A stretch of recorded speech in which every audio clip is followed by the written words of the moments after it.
Então vamos lá.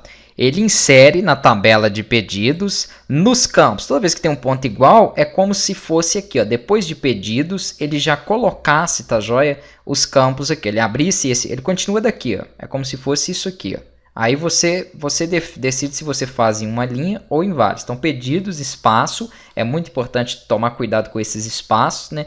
Aqui você coloca todas as informações dos campos, depois vai vir escrito values aqui na frente, ó, eu não vou deixar dessa forma não, vou deixar bem estruturado como tá. E depois de values seria essa outra etapa. Tudo que tem ponto igual é concatenado. Então, como eu fazer isso, seria como se eu fizesse isso, ó. Pronto. A minha query insere na tabela de pedidos, né, nesses campos, nessas colunas, o que? Esses valores. É isso aqui. Vou dar Ctrl Z porque eu não quero fazer dessa forma, vou deixar estruturado desse jeito aqui, né, para que ele possa, então, entender que nessa primeira linha eu estou definindo a tabela, nessa segunda eu estou passando os campos da tabela, então em pedido data, em pedido hora, em pedido cliente, em pedido código e assim por diante, vão ser inseridos os valores de data, que vai estar dentro de uma variável data, os valores de hora, os valores aqui que vão estar dentro de clientes, código, tá. Ok, já entendi que vão ser os valores que vão estar dentro desses objetos, mas aonde estão esses objetos? Nós vamos criar aqui um array para poder trabalhar isso aí, né? Antes aqui, vamos só colocar aqui embaixo, ó, porque já vai ficar dessa forma. Dentro da minha função da minha classe de conexão, eu tenho uma função que nós programamos no primeiro módulo que chama executar SQL, né? Então, se eu quero acessar ela, eu faço isso aqui, ó, this, isso eu já acabei de explicar para vocês, e chama a função. Ele sabe que esse this aqui está chamando da classe filho aqui, ó, que é a minha conexão, da classe na qual ele estende.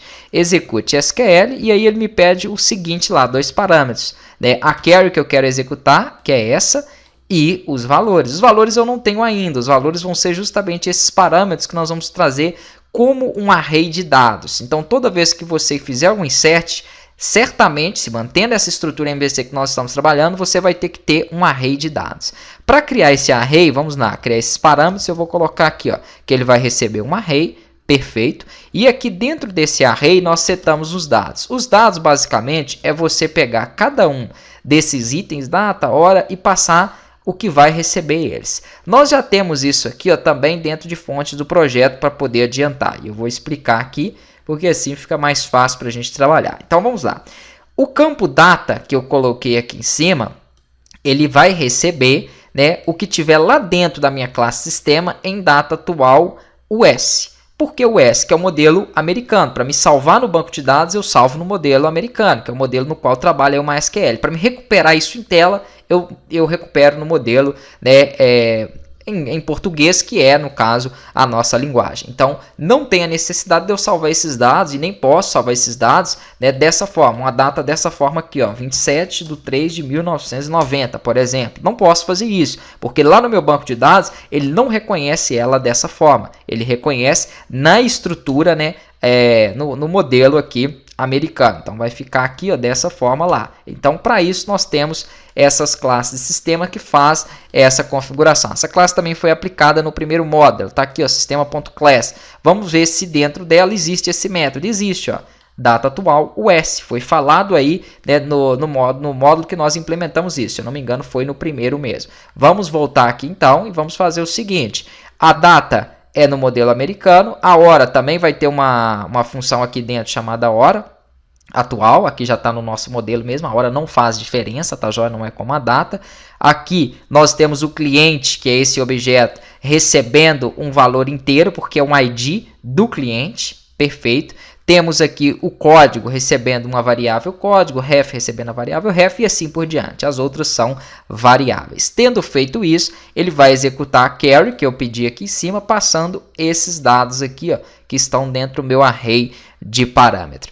Depois que ele fez isso, nós vamos fazer o seguinte. Eu vou ter que pedir também, não tem aqui sendo passado, mas eu vou ter que gravar os itens do pedido, porque toda compra ela tem os itens, né? Vamos tomar como base isso que nós temos aqui, ó. Os itens seriam o sapatênis, o tênis couro e o tênis Nike, nesse pedido que eu estou aqui como exemplo. Então, toda vez que eu salvar um pedido, eu vou gravar os itens desse pedido. Só que para isso, nós vamos chamar uma função aqui que vai fazer essa gravação de itens. Então, vamos colocar aqui, ó, itens gravar. Ok.